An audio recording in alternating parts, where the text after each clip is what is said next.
हे students, बच्चों last term में हमने देखा था, क्या देखा था उसको जानने के लिए आपको रिवाइज करना पड़ेगा हमारा चैप्टर। ठीक है, how I have suffered, page number 44 तक हम पढ़ चुके हैं। एंड हमने देखा था कि मेटा ना ज़्यादा किसी को पसंद नहीं करती थी, ना ज़्यादा गिफ्ट्स जो भी लेती थी वो अपने ट्रंक में रख देती थी, और ज़्यादा किसी को पसंद नहीं करती थी। अगर किसी को वो पर्टिकुलरली पसंद करती थी वो था गिगी। गिगी कौन था बच्चों? एक बॉस्टन टेरियर, जो मैंने बताया था एक डॉग की प्रजाति होती है। वो कभी लड़ते नहीं थे और आपस में उनका लगता था बहुत ज़्यादा ग्रेट कनेक्शन है। वो उसे एक बुलडॉग की तरह गार्ड करती थी, मतलब वो एक बॉस्टन टेरियर था, काफ़ी अच्छी ब्रीड का डॉग था। वो उसको ऐसे ट्रीट करती थी जैसे वो छोटा सा प्यारा सा बिल्कुल डॉग हो, उसकी साइज़ बड़ा ना हो। ठीक है, इसी से रिलेटेड ऑथर एक इंसिडेंट मेंशन करता है।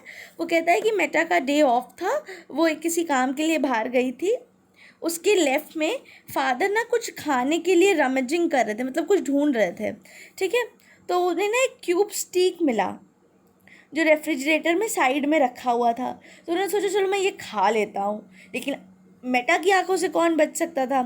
और उसने ना उनके हाथ से तुरंत वो छीन लिया और कहती है that steak is not for you, here you can have that chop meat, I am not giving that poison to Gigi. आप चॉप मीट खा सकते हो, मैं ये पॉइज़न गिगी को नहीं दूंगी। तो पापा को वो पॉइज़न खाना पड़ा। पॉइज़न क्या है बच्चों? वो हैम बर्गर को पॉइज़न कह रही थी, तो उनको वो हैम बर्गर खाना पड़ा। और उसने जो गिगी के लिए संभाल के स्टिक रखा था वो उसके लिए संभाल के वैसे ही रखा रहा। फिर बच्चों एक फेज़ आया जब मेटा ना बिल्कुल बहरी हो गई। She grew almost deaf. She had a history of ailments apparently caused by Edward and me. उसके साथ मतलब काफ़ी सारी दिक्कतें हुई जो एडवर्ड और ऑथर की वजह से हुई। अब वो फ़ोन पे नहीं सुन सकती थी। अगर कोई फ़ोन उठा लेती थी she would only below nobody home. अगर वो कभी कभी फ़ोन उठा लेती थी बाई चांस फ़ोन बजता हुआ, तो वो बस यही कहती थी कोई घर पे नहीं है, बस। क्योंकि बच्चों उसको सुनाई देना ही बंद हो गया था।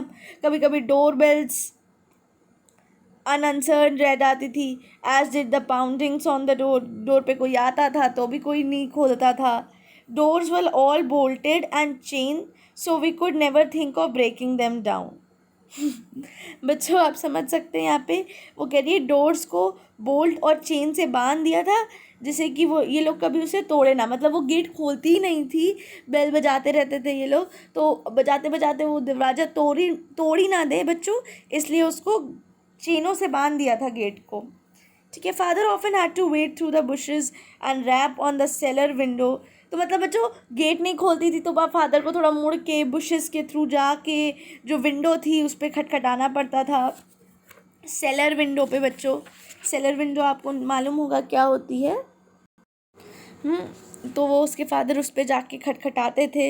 एक बार तो उन्हें स्नो स्टॉर्म में लॉन्गेस्ट हाफ एन आवर, मतलब आधे घंटे, बड़े बच्चों जब हम लोग किसी प्रॉब्लम में होते तो कम टाइम भी ज़्यादा लगता है ना, तो ऐसे ही स्नो स्टॉर्म था, बर्फ़ का तूफ़ान था, उसमें उनको खड़ा रहना पड़ा था। It was not easy to get Meta to open the door so that we could enter the safety of our own house. Meta द्वारा गेट खुलवाना इतना आसान नहीं था जिससे कि हम लोग अपने खुद के घर पे घुस पाए। वो एक ऐसी पर्सन नहीं थी जो डायरेक्ट कॉम्प्लीमेंट्स दे। We only heard good thing about us through other people. मतलब इन लोगों को अगर इनके बारे में कुछ अच्छा सुनना होता था तो ये लोग दूसरे लोगों से सुनते थे। मेटा इनको डायरेक्ट कॉम्प्लीमेंट्स नहीं देती थी, वो नेबर्स और फ्रेंड्स से सुनते थे कि मेटा उन पे प्राइड फील करती है, वो हमारी प्रोग्रेस, ऑथर्स की प्रोग्रेस और अचीवमेंट से खुश होती है, वो Edward's choice of bride, my marriage, our graduation from college, ये सारी चीज़ें उसे हैप्पी करती थी। Were all sources of happiness to her. बच्चों ये चीज़ आप मेंशन करेंगे। असाइनमेंट क्वेश्चन नंबर 1 आप लिखिए, what were the sources of happiness to Meta. तो आप लिखोगे the graduation from college, Edward's choice of bride, my marriage नहीं लिखोगे, ऑथर्स मैरिज, आपकी शादी थोड़ी ना हो रही है, ऑथर की शादी हो रही थी, author's marriage were all the sources of happiness to her. But कोई भी उसके जो रिएक्शंस थे उससे ये नहीं पता लगा सकता था कि वो इसमें खुश हो रही थी. जब एडवर्ड होम गया after discharge from the army, she greeted him at a door with a gruff, "What? You again?" We realized that she worried about us all the time.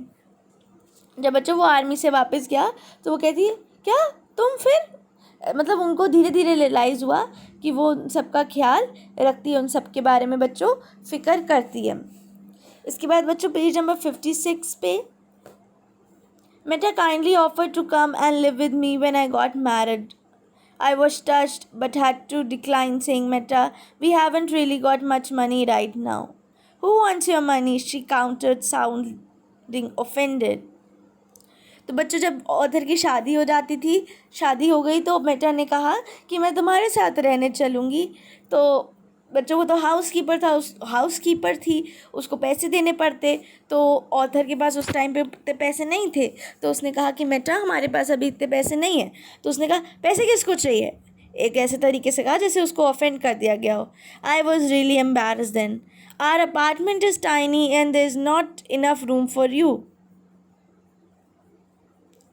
ठीक है. तो फिर आगे ऑथर कहती है कि हाँ देखो मेटा, हमारा घर छोटा है, तुम्हारे लिए अच्छा कमरा नहीं है, मतलब तुम्हारे रहने के लिए जगह नहीं होगी. ठीक है. तो वो थोड़ी मतलब डल हो गई उसको. फिर उसके बाद ऑथर आगे कहती है, हो सकता है हम आगे चल के एक बड़ा सा घर लें, तब तुम हमारे साथ रहने आ जाना. फिर उसका एक्सप्रेशन चेंज हो गया. फिर कहती okay later then, I will make you good meals and take care of your house too. It is not easy to do it at all by yourself.